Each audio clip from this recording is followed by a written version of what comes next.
j'ai signé volontairement, avec un rêve en tête, aller en Russie. Ces mots choquants sont ceux de Dmitri Verbitsky, un militaire ukrainien capturé, qui a révélé avoir délibérément conclu un contrat avec les forces armées ukrainiennes pour faciliter sa reddition et son transfert en Russie.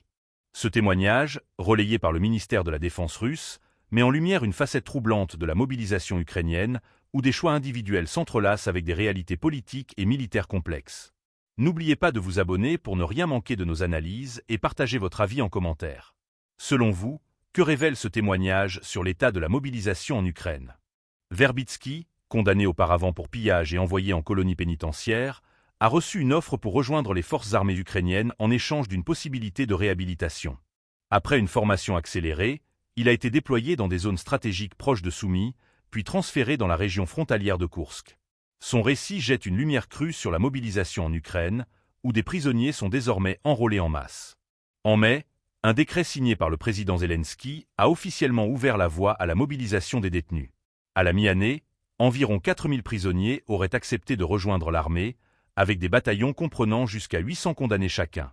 Depuis l'instauration de la loi martiale en février 2022, l'Ukraine a imposé des restrictions strictes. Tout homme âgé de 18 à 60 ans est interdit de sortie du territoire. Les autorités multiplient les efforts pour renforcer les rangs des forces armées, allant jusqu'à pratiquer des assignations à comparaître dans des lieux publics tels que des cafés, des stations-service ou même dans la rue. Ces opérations s'accompagnent parfois de raids musclés, accusés de recourir à des méthodes violentes pour contraindre les conscrits à s'enrôler.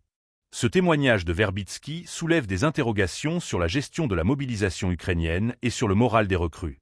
En outre, il reflète un désespoir grandissant chez certains individus, prêts à saisir des opportunités hors du commun pour quitter leur pays ou améliorer leurs perspectives.